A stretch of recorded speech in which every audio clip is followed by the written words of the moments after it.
Jeff, could you give maybe an illustration on the trusted broker network, like a practical illustration, and how that helps us move beyond the public information? Yeah, I'm trying. Let me think of one. What would be an easy one that I could think of right off?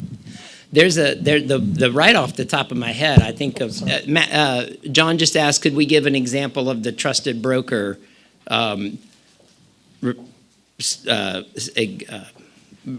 terminology up there? Actually, one that comes to mind immediately is I mentioned Frank Haregrove as one of the people that I cited in this report. I have a dear friend, and he's become a dear friend because we've worked so deeply in ministry together, a guy named Nate Schultz. And Nate is one of the most networked people in North America in missions that I think I know. He collects people. That's what he says he does. He collects people all the time. And I put word out to a couple of folks that I was doing this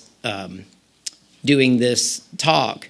And Nate introduced me to Frank, and then another friend also introduced me to. I'd never met Frank before, but now here's this man with great levels of expertise who's willing to write me a significant response to my questions that I sent to him. He didn't do that because of me.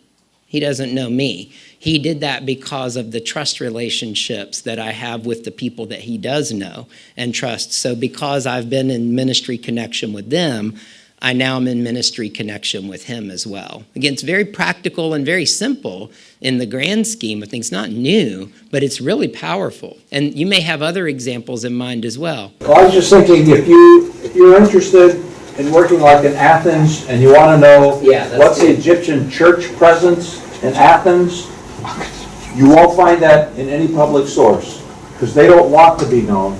The only way you would know that is if you had a relationship with the leadership, and they'll tell you what they believe they can trust you with. So a lot of identifying who's in the diaspora comes through those sorts of relationships. And and a practical example of that. So as we mentioned, I tend to be the one who keeps spreadsheets and charts and keeps people's names and information cataloged. At one point, with everyone we have involved in Next Move, I put word out to all of our constituency, and I put a sentence with some blanks in it. Remember, we work with missions agencies, so they have personnel all over the world.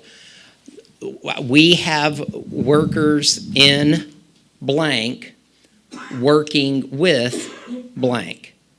And I said, for security reasons, however you're comfortable answering that question as extensively and as deeply as you are willing to give us information, knowing that that information will stay with us, could you please articulate that back to us? So all of our people in Next Move, I had a number of them who sent countries in which they have field personnel working, and then specific people groups, diaspora people groups that they're working with. That information is nowhere except on my own personal computer. It will never be published anywhere. There are no phone numbers or email addresses on this spreadsheet. It's just these names and the field location. So exactly what John is saying. As people enter our Next Move bubble, if you will, as they enter the arena where we trust one another, then if one of those questions comes along where someone says, we have an interest in working with Rohingya, for example, I'm able to go through this list and find other people that we've already built trusting relationships with and network them with one another. Is that helpful, John? Yeah. I'm Charohan from Korea. I'm working for Mission Partners. What are the feedbacks you get from the mission agencies you work with your health, from your health? Yeah. Related to the mapping specifically? Or whatever services, whatever help you give to the mission agencies you work with. So what is the feedback from the mission agencies about your ministry? Yeah, and maybe the best way that I can answer that, just going back to the first statement that I made of the agencies, the organizations that we work with there's an equal sign there that they are the team members. The agencies that we work with are the ones producing the work, producing the outcomes of what our teams are creating together.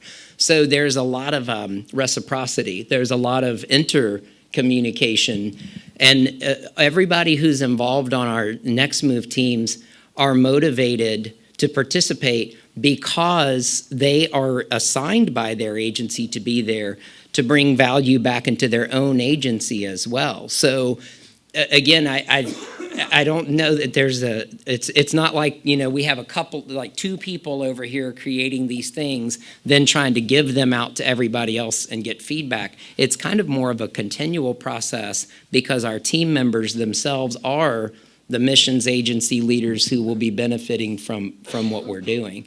And one other comment, that was specifically on the mapping theme. I think it's the feedback that we get. There are some desired things that we've discovered that missions agencies would like to have. There's certain pieces of information that they would love to have. But again, as John said, those aren't the kind of things that you can just go, you're not just going to find those publicly on a website. So the kinds of processes that that I've described here, I think will be the things where missions agencies need to figure out in each of their individual contexts, how do they apply the principles to see those things best benefit their own agency. Is that helpful? Okay, sir, I'm Raveen and I'm from India. I'm working as a pastor here in Korea. I think pretty much mine is not a question, but just a suggestion. I really like the way you explain about mapping, but I think when it comes to some sensitive places, which is like Iran or some Muslim people where we have to reach out, I think we must be very careful in giving out the information. Right. Because just here in Korea, we got a lot of spies from Iran. Those who are trying to find out who are the secret Christians and trying to put them in any ways as much as they can. So I think in mapping, this is also, we must teach to the people. Of course, they don't come in a way that like untrusted people, but they would come to you like a trusted. Right. But we must be too sensitive and careful in giving out the information of Islamic nations. Thank you for making that point. It's very heightened. And yeah, that trusted part, depending on the area of the world and the sensitivity, is extremely, extremely important and has to be treated with a great deal of respect. Absolutely. Thank you for emphasizing that even more strongly. Thank you so much.